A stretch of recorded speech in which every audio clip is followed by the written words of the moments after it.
फैसलाबाद में यौम आशूर का मरकजी जुलूस इमाम बारगाह धोबी घाट से बरामद होकर अपने मुकर्ररा रास्तों पर रवा दवा है।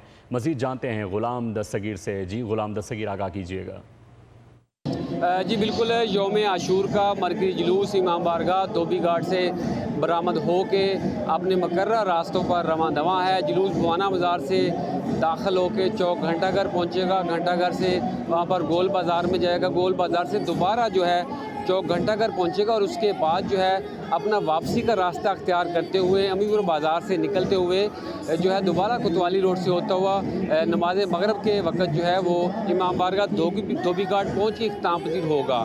जुलूस में अज़ादार बड़ी तादाद में शरीक हो रहे हैं और जुलूस के रास्तों पर सबीलें लगाई गई हैं, लंगर का इंतज़ाम किया गया। अगर सिक्योरिटी की बात की जाए तो ज़िला भर में 153 जुलूस जो निकाले जा रहे हैं, जबकि मरकज़ी जुलूस की सिक्योरिटी भी सख्त है। 3% सिक्योरिटी जो है वो दी जा रही है। इसके अलावा traffic police, elite force, commandos और डॉल्फिन फोर्स और दीगर अहकार जो दीगर सिक्योरिटी इदारे जो हैं वो अलर्ट हैं और ड्यूटी सर अंजाम दे रहे हैं। 4000 से ज़ायद पुलिस एहलकार ड्यूटी सर अंजाम दे रहे हैं। इसके अलावा regional police officer Sohail Akhtar Sukhera, city police officer Tanveer Hussain, दीगर सिविल इंतज़ामिया और वज़ीर आला कैबिनेट कमेटी जो है तमाम इंतज़ामात का बार बार जायज़ा ले रही है और सिक्योरिटी पर नज़र रखे हुए, इंतज़ामात पर नज़र रखे हुए है।